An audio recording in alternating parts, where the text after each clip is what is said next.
I'm Andrea Butcher, and this is Being at Work. Being a leader is hard. So on this show, I set out to talk with experienced leaders to learn from their pivotal moments, how they led through the challenges we can all relate to but are often unheard. It's hard to believe we've been producing our show for almost a year. Our guests are incredible and share their stories with so much heart and passion. We're blessed to have been able to spend time with them while sharing content that we hope inspires you to be more of, well, you. The greatest gift you have as a leader is yourself. And our hope with this show is that you can see yourself in our guests' stories. Although every episode throughout this past year has been packed full of conversations on leading through challenges, developing culture, and fostering leaders, we wanted to share a few highlights from 3 of our guests, in particular in this week's episode. You'll hear again from Trey Willis, Chief Technology Officer at CTSI Global, Philip Mann, Senior Director of Facilities Operations for Macy's, and Scott Zigmund with Performance Services. Trey stood out to me as a guest because he has this relentless ability to push himself and others to be their best. There were 3 key takeaways that I wanted to reshare with you today. Number 1 was the importance of feedback, asking for real feedback and then accepting it when you're on the receiving end, just being thankful for the feedback. Really seeking out and accepting feedback. I think that's probably the most critical thing that I've grown into and continue to work on a regular basis. Accept feedback as an opportunity for growth. That's hard. And we're humans and we have feelings and we have emotions and we have perceptions and things.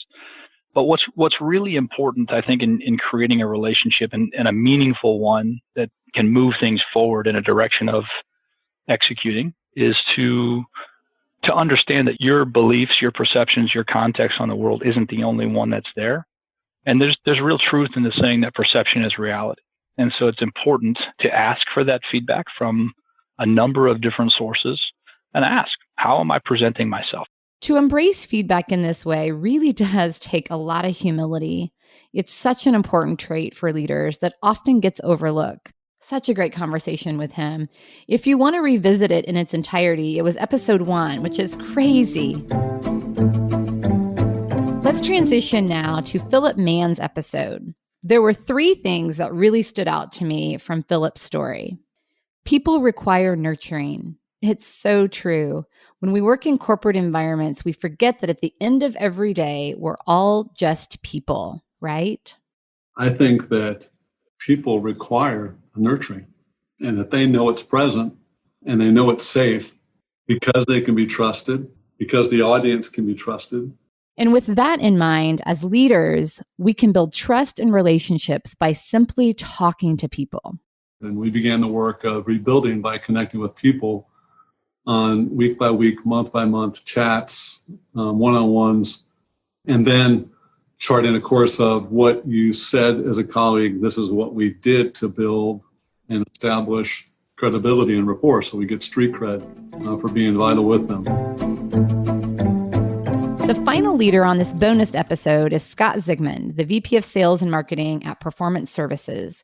Listen in as he shares how to be successful in leadership, and the reality is, it has nothing to do with you.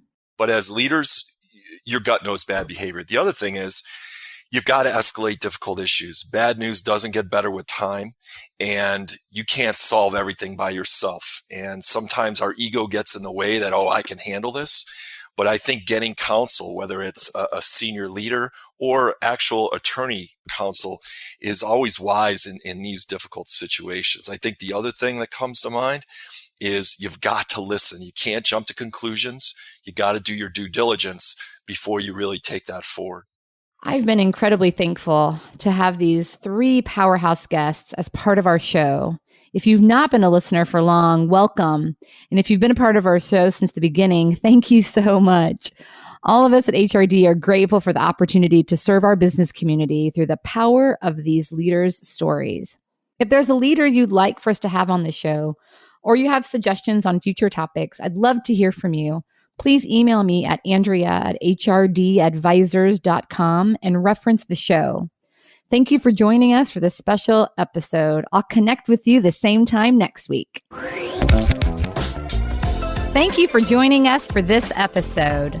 Please subscribe wherever you listen to your podcast to never miss a Being at Work story.